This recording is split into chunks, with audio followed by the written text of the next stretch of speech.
Baik, assalamualaikum warahmatullahi wabarakatuh. Jumpa lagi bersama channel Ethos Energy Continuous Learning, channel yang keren dan mencerdaskan.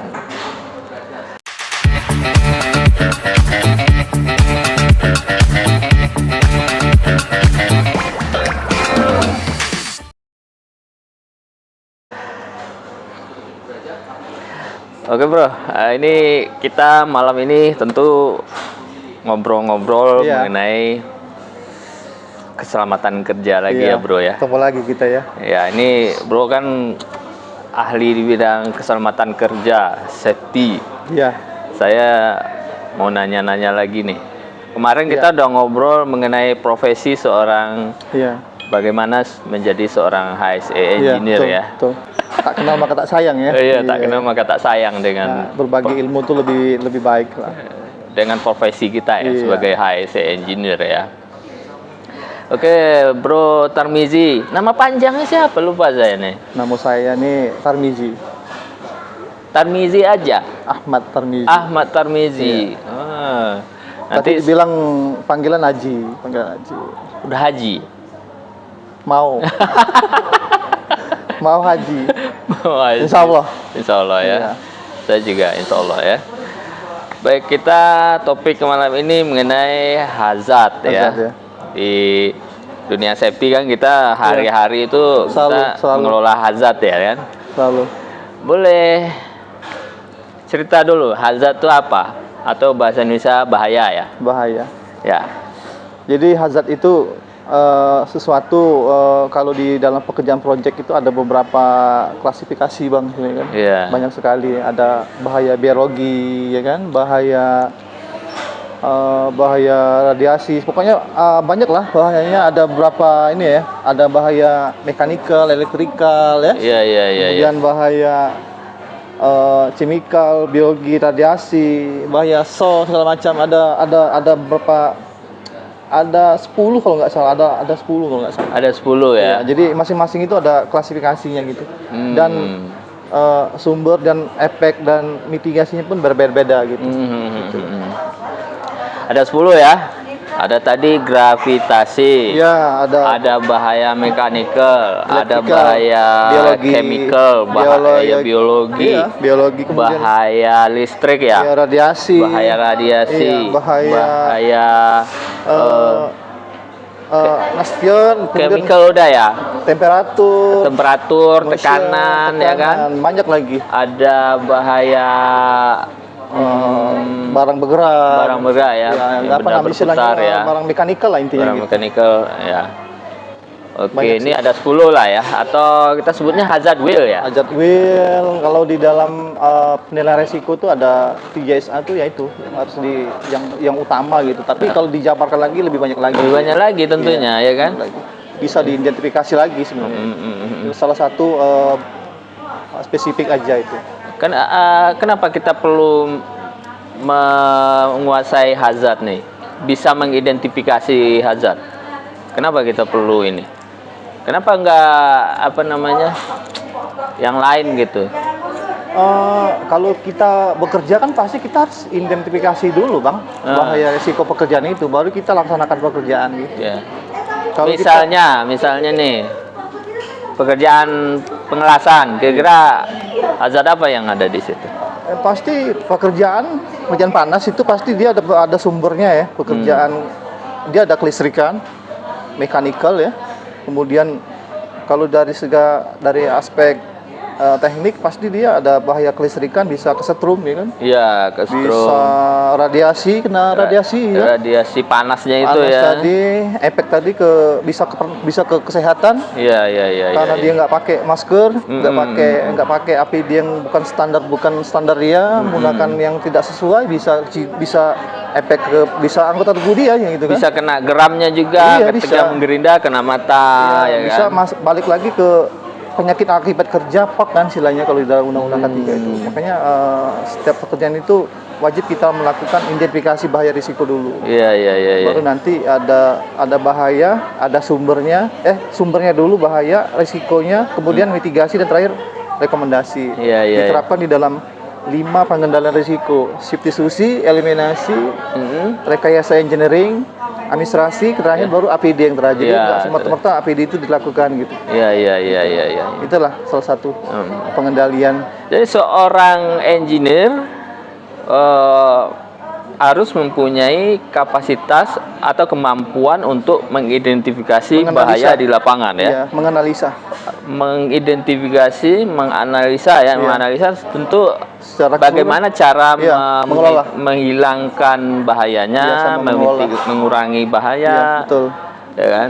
Nah, ini kompetensi, ini bentuknya kan kompetensi kan ya. Betul. Kalau kawan-kawan yang fresh graduate kira-kira bisa nggak mengidentifikasi bahaya itu di lapangan?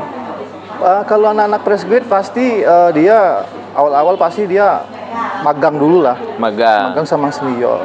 Nah, pasti akan dia dikenalkan dengan orientasi lah. Orientasi dari bahaya-bahaya pekerjaan itu kan, contoh kayak ada pekerjaan sipil segala macam itu kan pasti dia akan dikenalkan dengan orang yang senior pada pekerjaan di situ. Harus dikawal dulu lah ya, dikawal. 3 bulan. Pasti dia kan akan sering bertanya, sering komunikasi gitu.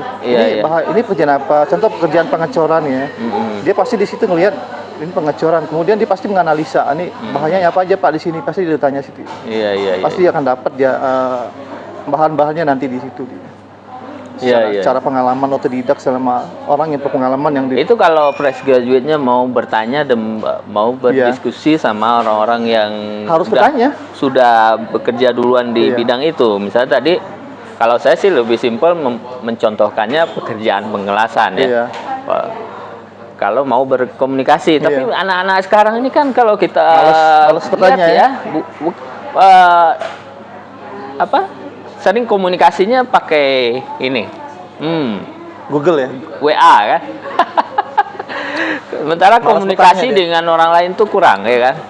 Bagaimana komunikasi sama orang yang berbeda culture, orang yang berbeda umur, orang yang berbeda agama, yang berbeda bahasa. Nah, skill itu sekarang kan kurang ya. Menurut saya tuh banyak yang kurang. Ya. Skill kayak gitu perlu dikembangkan oleh teman-teman adik-adik yang fresh graduate. Kita menyadari ya 2,5 tahun belakangan ini kita kan diisolasi ya. Kita dibatasi untuk komunikasi sama orang lain. Dituntut seperti itu.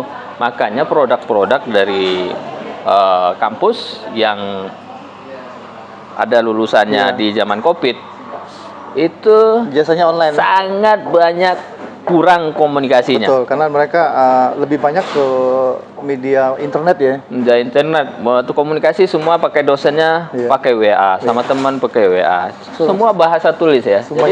Semuanya bahasa itu online semua ya. Ya, tetapi kita kalau dunia kerja, dunia engineering, dunia project, kita kan tidak bisa selamanya kerja di dunia imaginer ya, dunia desain yang di depan komputer ya.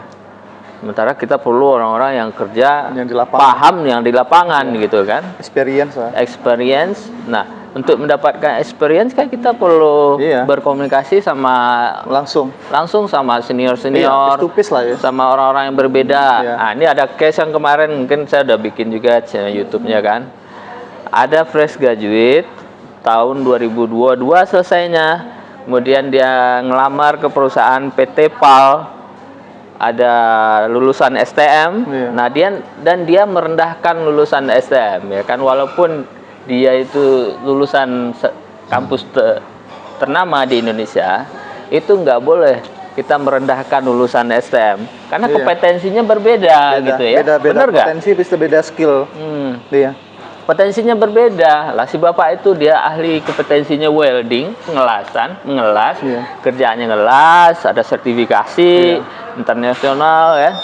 Sementara si fresh graduate kompetensinya beda, lebih banyak mikir gitu, lebih banyak ngitung di atas kertas. Betul. Tentu, karena mereka baru berdasarkan kulit saja. Nah, itu baru mau melamar kerja. Itu sudah merendahkan si bapak yang punya kompetensi pengelasan. Itu sebaiknya skill Tidak boleh. tidak boleh ya, tidak Jadi, boleh kita seperti itu. otorisis untuk merendahkan seorang bidang pengalaman itu nggak boleh diremehkan. Iya, benar. Nah, Jangan mentang-mentang kita orang sekolah tinggi tapi kita merendahkan orang yang pengalaman lebih lama. iya. Ini kan salah satu bahaya juga kalau di Bahaya. lapangan sempat dia masuk ke perusahaan itu, PT PAL misalkan, dia jadi calon engineer lah ya, atau training lah ya, terus ketemu welder yang certified gitu Iya. kan, terus dia merendahkan, kamu salah nih, nyalain gitu ya. Dia berdasarkan prosedur yang dia buat gitu ya. Berdasarkan prosedur dan ilmu yang dimiliki ya. Nggak Dan sama. berbeda ya. Beda, nggak sama. Jadi penerapan di lapangan sama teori itu kadang-kadang ya. antara 10 dan 12 gitu ya. Iya kan? Memang pada dasarnya semua pekerjaan itu berdasarkan SOP. Tapi kan ada trait-trait lagi yang dari orang pengalaman secara konsisten dia sudah pernah melakukan pekerjaan itu lebih aman gitu kan. Iya. Nah, dia lebih pengalaman dan kita belum pengalaman. Itu kan bahaya juga sebenarnya ya kan, bahaya dalam pekerjaan. Artinya si welder merasa tertekan dan dia pun merasa tidak nyaman kondisi itu, nanti bisa menyebabkan kecelakaan kerja. Yang sebaiknya itu memang satu pekerjaan itu harus satu irama. Nah, satu irama inilah pokoknya satu irama dalam pekerjaan gitu sehingga sinkron mereka gitu. Harus saling sinkron. menghargain lah. Iya. Nah, ini ada hubungan antara yang fresh graduate dengan orang-orang yang senior tuh dia perlu menghargai kompetensi si welder, dan si welder juga mengerti dengan posisi dia fresh graduate saling gitu kan. Menghargain. Jadi saling menghargai. Ya. Nah, ini skill-skill yang seperti ini yang perlu diperbanyak ya. Iya, jadi yang muda pun dia harus saling mencari tahu juga, menanya juga sama yang senior ini sebaiknya seperti apa. Sebaliknya juga orang yang senior dalam metode kalian belajar seperti apa. Jadi saling digabungkan. Itulah namanya akhlak mensinkronkan, berkolaborasi. Iya, sehingga pekerjaan itu sesuai dengan target yang disepakati gitu kan. Banyak juga kecelakaan kerja akibat hubungan yang nggak harmonis ya, dengan efeknya itu. Ya, banyak kecelakaan kerja. Misalnya hubungan antara si pekerja dengan pengawas gitu ya.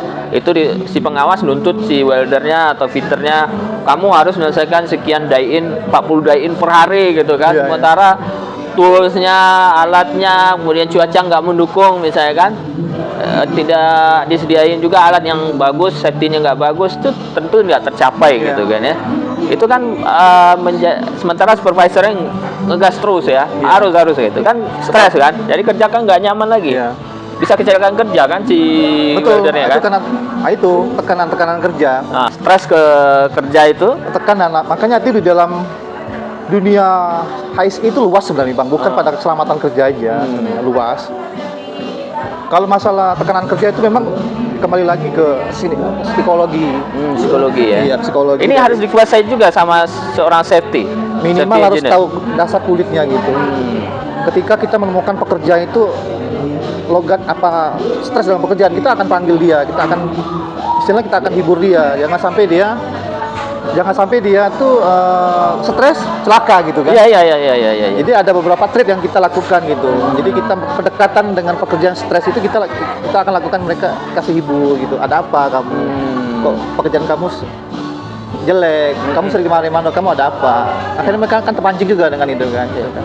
Ya, mitigasinya itu sih. Kalau masalah 10 hazard yang ada, hazard wheel itu, saya rasa mereka udah paham lah ya. Paham. Bisa mengetahui hazard gravitasi, hazard listrik, hazard chemical, hazard apa, ada 10 itu saya rasa mereka bisa paham lah ya, bisa mengerti kan. Cuman mereka gini, mereka sebenarnya pada dasar mereka paham semua dengan apa yang mereka kerjakan, banyak itu tahu. Kalau yang sudah experience, sudah pengalaman, tapi mereka dalam artian gini Pak, mereka paham tapi mereka nggak mau mengimplementasikan gitu. Makanya ini udah biasa saya gitu. Dan pada akhirnya mereka kejadian gitu kan. Menganggap remeh gitu. Padahal mereka udah tahu, oh ini kalau nggak saya lakukan ini bakal bagi saya dan teman saya celaka gitu kan. Gitu. Sangat karena biasa. Biasa karena selamat, ya iya. udah selanjutnya gitu. Padahal itu nggak dilaksanakan sesuai dengan prosedur gitu ya. Gitu. Jadi mereka selama ini aman-aman aja, tiba-tiba celaka. Padahal mereka kalau secara kita lakukan identifikasi, kita menganalisa pekerjaan itu sudah jelas gitu bahaya resikonya. Iya. Kejadian insiden itu akar penyebabnya itu karena yang pertama adalah 85% itu ya human error tadi. Oh, human error ya? Iyalah. Berapa persen? 85%. 85% human error. Waduh. 20% itu peralatan. Iya. Human error ini bisa karena kelalaiannya dia, tidak ikutin prosedur, Tidak tahu shortcut ya kan? Shortcut, kemudian dia minimnya pengetahuan. Minim pengetahuan ya kan? Orang yang malas bertanya tadi. Nah, ini minim pengetahuan tadi yang misalnya salah satu fresh graduate minim pengetahuan, merasa tahu dan bisa kecelakaan kerja gitu. Jadi ya. studi kasus kecelakaan kerja itu Bang, bukan kita yang meneliti, itu orang luar sana, Amerika lah ya. Jadi mereka mendapatkan lisensi, mendapatkan kasus-kasus itu yang pada dasarnya dari manusia semua, 85%. Terakhir baru peralatan gitu. Peralatan pun juga pasti disalahkan manusianya juga. Iya. Kenapa tidak dilakukan inspeksi dulu? Iya, alatnya kenapa nggak diinspeksi, Kenapa kamu tidak layak alat ini kamu harus memakai? Gitu. Iya. Kenapa nggak standar kamu beli gitu? Iya. Padahal yang sudah ditentukan ini standarnya gitu. Manusianya juga sebenarnya yang beli kan, yang beli alatnya kenapa? Kenapa kamu? Ya murah, salah kamu gitu kan? Itu rasanya itu. Iya. Kalau mau dijabarkan panjang lebar. Panjang lebar ya. Ya, banyak sih sebenarnya ilmu safety ini sangat luas dan sangat kalau di dunia proses safety itu kan ada namanya hazard dan hazard ya Bang. Iya, hazard dan hazard. Nanti dia bisa dalam setiap pekerjaan itu kan bisa ada by step ya. Tingkatan risiko dari severity sama probability-nya kan. Iya. Yang paling tinggi pun high bisa ke fatality kan, bisa juga kan. Kalau nggak dilakukan kajian-kajian pada orang-orang yang sudah ahlinya di situ gitu kan. Iya. Ya ini kita tadi barusan melakukan hazard identification ya. Hazard and operationability dan hazard identification pada sebuah stasiun pengumpul ya, desainnya seperti apa gitu ya.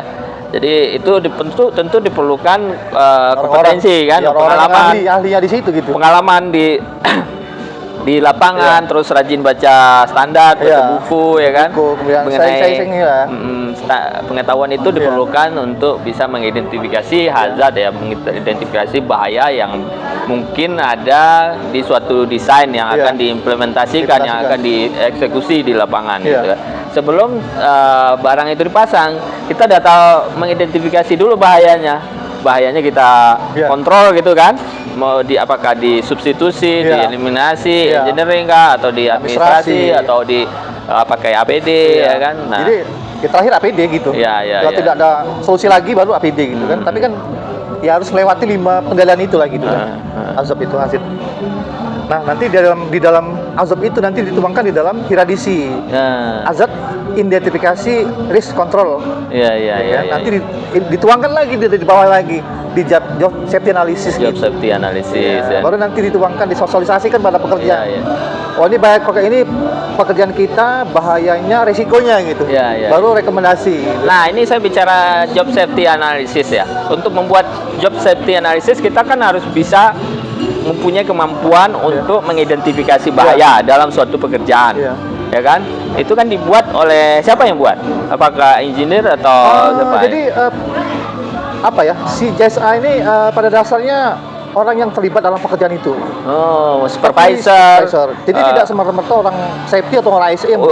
Pekerjaannya kayak welder atau si Peter. Pada dasarnya pengawas yang mengawasi pekerjaan itu.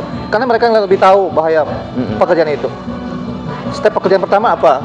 Kemudian bahayanya apa? Kemudian dari bahaya itu ada risiko lagi. Kemudian terakhir mitigasi rekomendasinya apa gitu. Iya. Oke, Bro, minum dulu kita. Boleh. Ada kering mulut nih.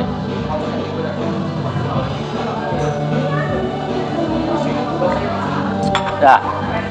Hazard ya. Job safety analysis ya. Tapi banyak saya tengok di lapangan karena JSA itu hanya sebatas pemenuhan administrasi. Iya, betul. Ya itu. Kebanyakan gitu. Jadi JSA udah simpan kan? Nggak disosialisasikan ke pekerjanya. Gimana? Jadi pada saat kita tanya, kamu tahu nggak bahaya ini? Nggak tahu Pak. Nah, makanya kita sekarang lebih konsen pada saat pembuatan JSA itu pengawas memang harus terlibat mensosialisasikan pekerjaan itu dan bahaya risiko pekerjaan itu gitu. Iya. Sehingga pekerja itu melekat dalam otaknya itu ya, sebenarnya oh pekerjaan saya ini bahaya kalau nggak saya lakukan itu gitu. Iya. Awareness-nya menempel pada dirinya. Awareness lah ya. Jadi dia selalu ingat, oh kalau saya nggak lakukan ini, maka dampak akan bahaya ini pada saya gitu, dan lebih buruknya lagi pada teman saya gitu. Iya. Ya, banyak ruginya gitu. Ya ini yang sering miss di lapangan ya. Kadang JSA dibuat bagus-bagus, kadang di copy paste kan. Di copy paste nggak tahu pekerjaannya lain, hazardnya lain kan, kontrolnya juga lain. Betul. Nah ini yang sering terjadi, itu betulan loh terjadi di lapangan. Nah akibatnya fatality ya, banyak fatality, ada kecelakaan kerja, kebakaran lah atau apa. Nah itu karena salah satu dari dampak risiko dari kita lalai tadi. Lalai. Seperti gunung es bang. Ya fenomena gunung es ya. Atas tinggi, di bawahnya lebar gitu kan. Iya. Satu kejadian satu, tapi sebenarnya banyak action yang salah di bawah ya kan? Enggak, dampak impact tadi banyak kena. Bisa dari kerugian materi, kerugian manusianya tadi, kemudian biaya, apalagi citra perusahaan. Kan sampai kalau dia fatality meninggal, makanya seperti akan melebar kemana-mana dia. Bahkan perusahaannya bisa tutup seperti itu kan. Kalau itu tidak dilakukan sebaik-baiknya gitu kan. Nah ini penting sekali nih job safety analysis. Setelah dibikin, dicek sama yang ngecek juga perlu ngontrol nih, bener nggak ya kerjaannya gini ya. Misalnya pengelasan lah yang paling gampang kita bikin, ada hot work ya. Dalam pekerjaan kalau misalnya ada existing facility, kemudian ada hazardous itu. Nah ngontrolnya udah bener belum hazardnya itu kan. Misalnya ada hot work. Nah dia udah bikin isolation welding habitat apa belum, yang bener belum. Desainnya seperti apa kan harusnya proper kan desainnya betul. Terus hot worknya bagaimana dia, orangnya mengontrol bagaimana ya kan. Terus apalagi hazardnya di situ ada existing facility, ada minyak, ada gas di situ ya kan, ada gas detektor lah, ada blower lah atau apalah segala macam ya. Dan itu betul-betul dipikirkan itu. Iya, itu sebelum di action. Nah, misalnya kita udah bikin job safety analysis yang bagus secara teori bagus, sudah mengidentifikasi semua bahaya ya, semua bahaya, dan kontrolnya udah bikin juga. Tapi nggak dikasih tahu sama pekerjanya. Oh ini loh bahayanya, kamu nggak boleh gini, nggak boleh gini, nggak boleh gini. Ya percuma kan? Percuma itu akan dibuat gitu. Kalau tidak dikomunikasikan. Jadi fungsi JSA itu harus dikomunikasikan. Permit to work, JSA itu alat kontrol komunikasi gitu. Pekerjaan gitu. Itulah fungsinya permit to work dan JSA gitu. Untuk mengontrol pekerjaan gitu. Nah, saya juga sangat dari jam sudah dikontrol, kemudian hazard sudah dikontrol, pengawas juga sudah dikontrol. Semuanya dikontrol dalam satu forum gitu. Iya. Nah ini perlu nih orang-orang yang punya kompetensi sertifikasi gitu ya. Nah ini balik lagi ke sertifikasi nih, termasuk nggak cuma welder aja yang disertifikasi, pengawasnya juga disertifikasi gitu. Betul. Ya kan? Bahkan yang pada saat mereka ada contoh pekerjaan hot work ya, pekerjaan polahan mereka ada yang mau ngelas. Orang yang pada saat mengetes gas itu orang yang kompetensi juga, gas tester ya. Orang yang berkompeten, minimal dia sudah pernah training dalam pengukuran gitu. Apakah di dalam flow line itu ada kandungan H2O-nya juga, H2S juga ada. Kalau dia nggak tahu dengan pengalaman, kompetensinya dia, maka dia kan asal-asalan aja gitu. Oh ini apa nih O2 nih? H2S itu apa gitu. Kalau dia nggak, cuma formalitas. Ya udah, orang pengawas pasti gimana aman. Pas ada kelas, ada pijaran api, kejadian gitu. Bakaran meledak, bahkan bisa ada kematian di situ. Banyak kejadian loh itu ya, banyak sekali kejadian. Karena minimnya tadi pengetahuan bang. Pengetahuan lagi, balik lagi ke kompetensi. Betul sekali. Nah untuk mengetahui orang ini mempunyai kompetensi yang apa enggak, ya tentu sertifikasi tadi. Betul. Tapi sertifikasi yang betul-betul yang lembaga yang kompeten gitu ya. Ada juga lembaga-lembaga kompetensi yang menurut saya sih yang bisa dibeli lah ya. Ya mungkin kita tahu lah kan. Tapi kalau kompetensi BNSP, LSP itu mereka nggak bisa beli. Oh nggak bisa ya? Nggak bisa karena itu terkait dengan K3 umum, K3 cepu migas itu mereka harus benar-benar menjalankan fase ini. Iya. Mereka training, mereka ada ujian, mereka ada praktek gitu. Iya. Kalau mereka nggak jalankan ini, mereka maka nggak akan dapat ilmu. Oh, nggak bisa ya? Nggak bisa Jadi beli. dari lembaga yang diakui secara negara dan diakui secara udah bagus lah gitu kan. Nggak bisa dibeli, nggak bisa nembak istilahnya itu nggak bisa. Iya. Kalau silo itu bisa kebanyakan. Bisa. Tapi kalau personal nggak bisa. Nggak bisa ya. Nah itu teman-teman ya semua ya. Banyak juga yang nakal-nakal nembak silo, tapi sekarang era-era zaman yang baru ini udah mulai diperketat. Nggak bisa lagi. Semuanya harus melewati fase-fase itu. Uji kelayakan juga peralatan. Uji pembuatan segala macam harus dilakukan. Ya karena banyak fatality itu, banyak kecelakaan kerja, ya artinya ada sesuatu something wrong ya. Hal-hal yang bisa ditembak kayak gitu kan, mesti diperbaiki gitu kan. Nah, itu untuk mengurangi tingkat kecelakaan kerja, karena tadi cerita kan 85% karena human error ya. Human error ya. Salah satu mitigasinya ya sertifikasi itu tadi menurut saya. Upaya tadi. Upaya-upaya untuk menghilangkan kecelakaan yang fatality tadi. Salah satunya mentrainingkan kompetensi tadi personal agar lebih pengalaman di bidangnya, kemudian dia akan lebih ada nilai jual juga gitu di situ kalau dia berkompetensi gitu dan dihargai pekerjaannya gitu. Ya. Jadi memang teman-teman ya insinyur semua mesti sertifikasi ya. Pasti Bang ya. Ya harus ya menurut saya insinyur itu mesti disertifikasi. Karena lisensi ya, terkait lisensi ya. Ya satu lisensi, kemudian kita ketaatan terhadap hukum ya. Regulasi terhadap regulasi keselamatan kerja ya terutama ya. Orang-orang yang sertifikasi saya melihat mereka mempunyai awareness terhadap safety yang lebih tinggi gitu ya, sangat tinggi. Awareness-nya itu sangat tinggi, jadi sense-nya itu, feeling-nya itu akan lebih kuat gitu kan. Melihat something wrong itu dia akan bukan hanya membuat kartu pengamatan kerja unsafe action, unsafe condition, bukan hanya bikin itu, tapi dia langsung take action gitu kan, menerapkan dia. Ya artinya mengambil alih, maksudnya kontrol itu, stop work authority atau dia kasih coaching, kumpulkan orang, kasih coaching, kamu nggak boleh gini, ini akibatnya gini. Kalau dia melihat sesuatu yang salah. Istilahnya itu kalau di dunia company contoh seperti PIP lah ya, peduli, intervensi, patuh, intervensi dan peduli. Intervensi ya kan. Karena kita untuk bisa mengintervensi suatu pekerjaan yang tidak aman atau kondisi yang tidak aman, tentu dia harus mempunyai kompetensi dan dia memang betul-betul itu kesalahan ada something wrong gitu kan. Nah itu makanya harus belajar terus ya. Harus sering-sering bertanya kemudian dia harus bijak juga menerima masukan gitu, kritikan gitu. Kadang juga gini ya, kalau saya melihat safety ini kadang secara teori bagus ya suatu perusahaan. Tapi kalau secara suatu perusahaan ya, secara teori bagus gitu loh, tapi secara implementasi di lapangan kurang gitu ya. Jadi gini Bang, pandangan seorang safety itu kalau di sebuah perusahaan itu sebagai pelengkap saja, pion gitu. Kalian itu sebagai pion. Tapi kalau ketika ada kejadian, kalian di depan loh, kalian orang safety loh. Kebanyakan gitu perusahaan. Selama ini kalian dianggap kayak pion gitu aja. Safety sebagai pelengkap. Ketika ada kejadian, safety maju duluan. Zaman sekarang Bang, yang 3 tahun ini, kejadian waktu saya sharing juga ini kejadian tebakannya meledaknya kapal tanker. Pada saat mereka ada pekerjaan maintenance di shipyard tanker lah ya. Seorang safety ini sudah melakukan prosedur ya, ada pengukuran gas, kemudian mereka ada membuat iradiasi dan GSA dan sudah dikomunikasikan. Nah itu memang kejadian betul-betul takdir ya.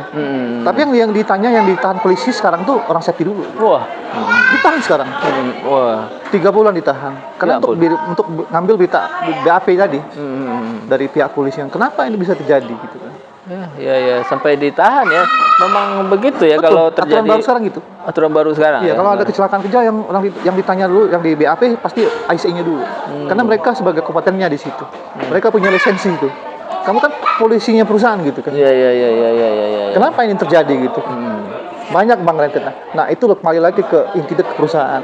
Selama ini kan dipandang sebelah mata sebelah orang safety itu sebagai pion gitu kan.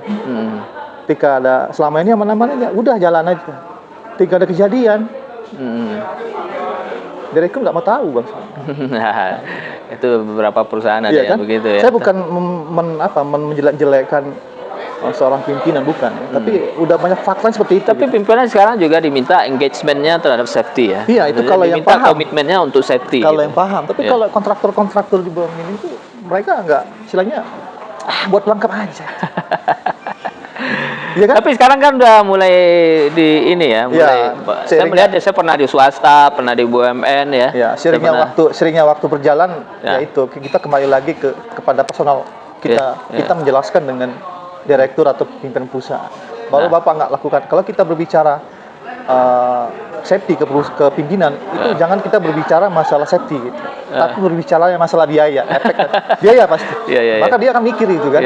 Kalau saya tidak lakukan ini, maka biaya yang akan saya keluarkan lebih banyak lagi kalau saya tidak lakukan ini gitu kan. Karena safety itu investasi gitu bagi perusahaan. Investasi sebenarnya buat perusahaan sebenarnya ya kan. Kredibilitas ya kan. Betul. Perusahaan ini bagus nih, safety-nya bagus ya kan, nggak ada fatality yang nggak ada kecelakaan kerja karena dia implementasikan requirement safety ya di lingkungan kerja ya.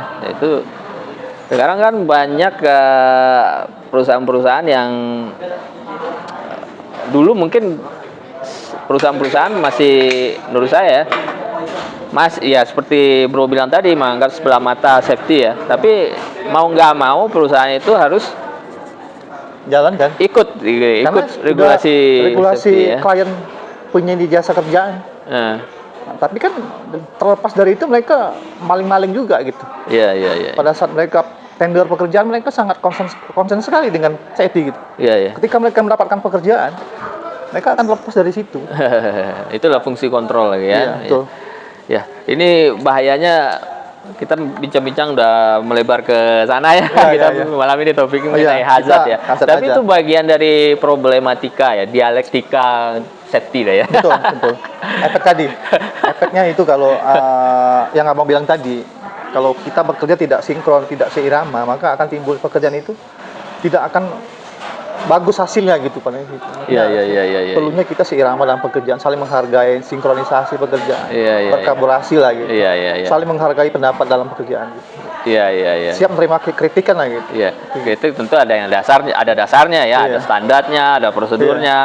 Pak, prosedurnya gini loh Pak, ya kan? Tidak boleh begini, aturannya begini, jalankan gini, jangan shortcut, ya kan? Jangan shortcut. Nah, shortcut bahayanya ada muncul gitu. Ini kan prosedur itu kan bukan dibikin kemarin sore gitu kan. Prosedur itu dibikin bertahun-tahun dari pengalaman ya kan. Dilakukan kajian gitu kan. Ini ya udah bertahun-tahun, berpuluh-puluh tahun baru menjadi sebuah prosedur ya kan. Baru menjadi sebuah standar ya kan. Dilakukan uji review, banyak lah prosesnya gitu. Jadi nggak semata-mata prosedur itu dibuat di atas kertas putih gitu.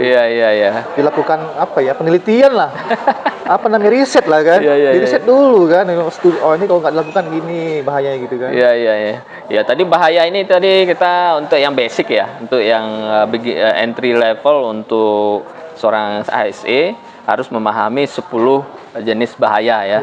Jadi 10 bahaya itu, tapi kalau yang advance tentu lebih banyak lagi bahaya-bahayanya. Banyak lagi. Tapi yang 10 itu tadi harus dihafal tuh ya. Oke, ini kalau yang udah advance seperti Bro Tarmizi ini bahayanya juga yang di pengetahuannya lebih banyak lagi gitu kan. Saya juga masih belajar Pak Emil. Belajar juga. Iya sama, kita harus belajar terus ya. Selagi kita masih hidup ini kita harus masih banyak belajar gitu. Iya. Jadi jangan pernah puas kita dengan hasil yang kita dapatkan gitu. Karena kalau kita udah merasa puas, berarti kita egois lagi gitu kan. Jadi kita udah angkuh sombong jadi gitu. Dan sebaliknya itu kita harus sering banyak belajar dan sering bertanya sama orang di atas kita, ada pengalaman lagi dari kita. Gitu kan. Jadi jangan merasa puas dengan apa yang kita dapatkan pada hari ini. Gitu. Oke Bro ya, mungkin cukup untuk malam ini. Mungkin next kita ada diskusi lagi mengenai safety, bincang-bincang. Kita nanti banyak materi lagi lah. Sangat banyak sebenarnya topik-topik safety yang perlu kita sampaikan ke penonton Ethos Energy dimanapun berada. Karena ilmu safety ini berkembang terus dan berkembang terus dan perlu dikampanyekan terus ya. Perlu dikampanyekan terus safety ini ke teman-teman supaya teman-teman meningkat awareness-nya, meningkat pengetahuannya tentang keselamatan kerja.